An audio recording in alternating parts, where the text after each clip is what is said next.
Hello, welcome to a short evening sail on the Mayenne.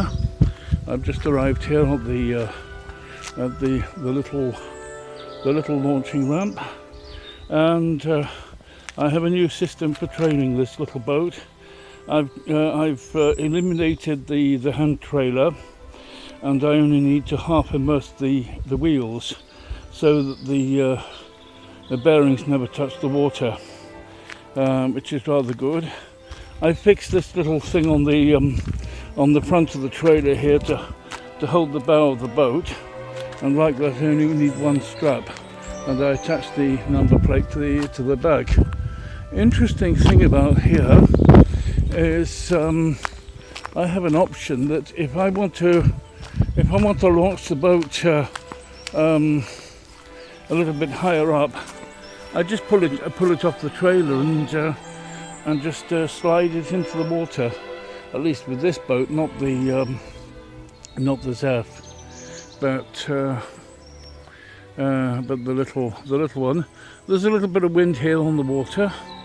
I think it's probably about 4 or 5 knots. I should be able to sail. Maybe I might be able to tack my way back, but I've got my pair of oars if I need to.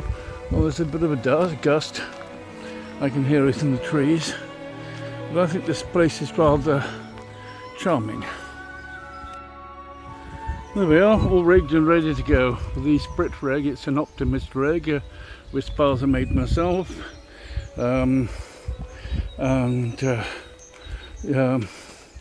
This boat is well known on my channel. One little modification is I've readopted my fixed rudder.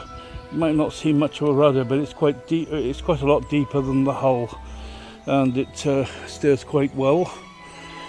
And the same tiller as the other rudder, which I think is better for this kind of sailing. The trailer is just as simple as that. And when I recover the boat, I just haul the boat up onto the cradle and up to the bar.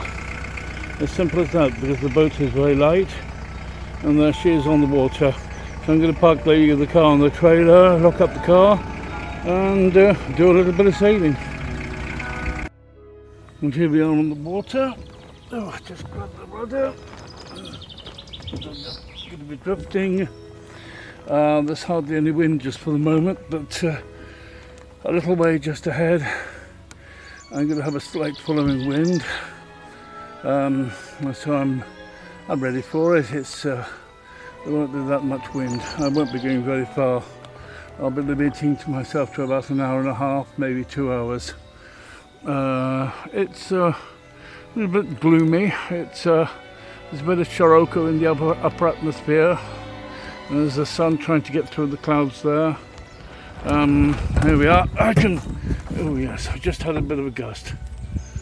And oh yes, this rod doesn't react quite like the other one, but it does work.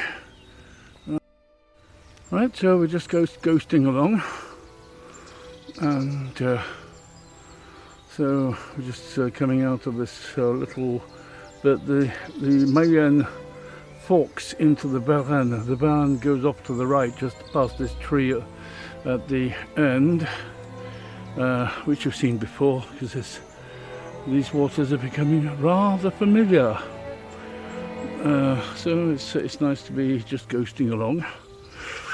And I'm going to go down there towards the left, and see how we do. I can see the wind on the Varennes coming down.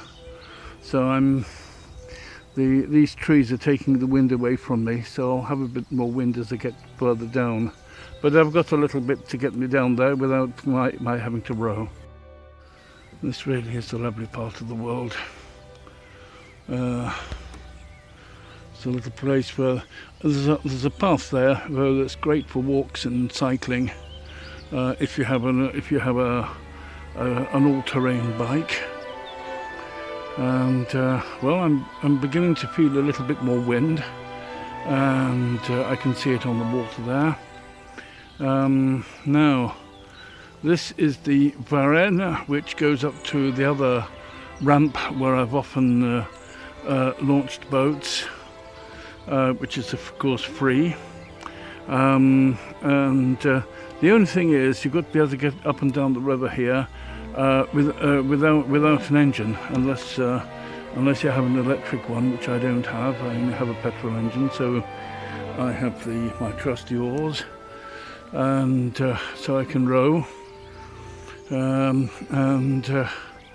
we're getting a view of the Varennes, and there's another bridge up there, and there's a canoe centre, and there's a campsite. It's all very, very nice for visitors. And beyond that is Ombriale-les-Vallées, and there's another video on my channel that shows me going up the Varennes and through Ombriale-les-Vallées and hauling the boat up the weir, which is quite an adventure. Although this is such a light boat, it's perfectly possible. I just take everything out of it, and then haul the boat up.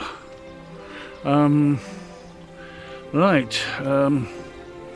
So I'm going to be going off to the left here, and where it's quite a bit wider, and hopefully when I come back I might be able to tack, otherwise I'll have to row. 7 o'clock in the evening, I can hear the church bells ringing the Regina Caeli, and so I'm making quite a bit of progress down there. There's a few nice little houses, maybe a farm, and there's a rather nice house over here behind the trees, which you'll see better in a moment. But it's there's a dirty great tree in the middle of the river, so it gets pretty shallow around here. So well, I'll have to see how it goes for the return with my centreboard down. Here it's easy enough when you've got a following wind. You've hardly any draft.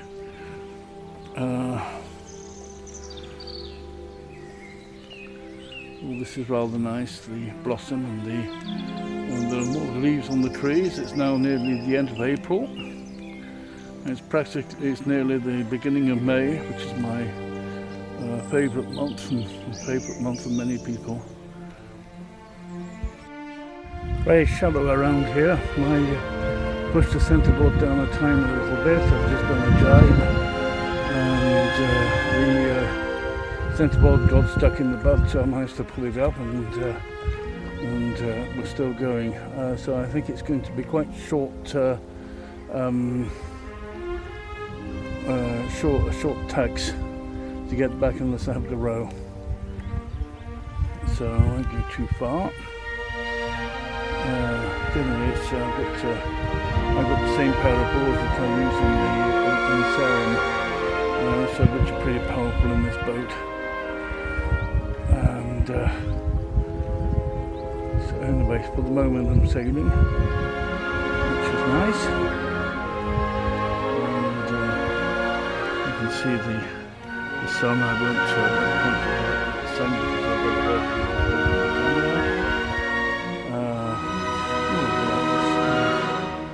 smell of cashew.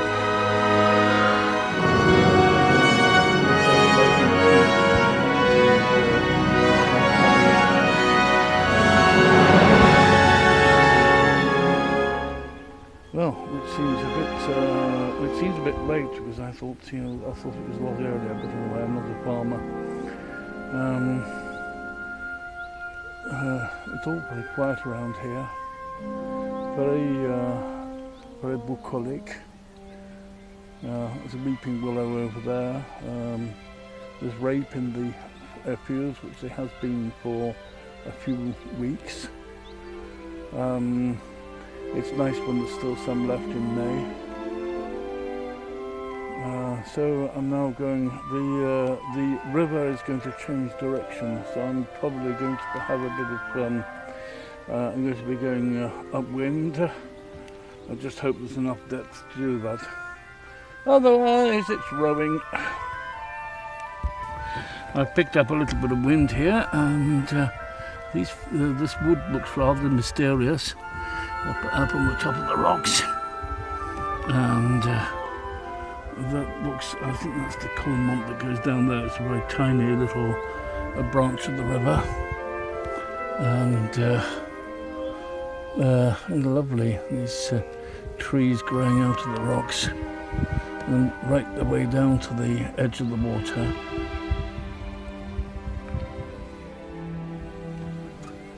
This sound of rippling water, it's just about over. There was a little gust of wind. There's a shed there, probably something to do with fishing, or belonging to the house next door. I have no idea.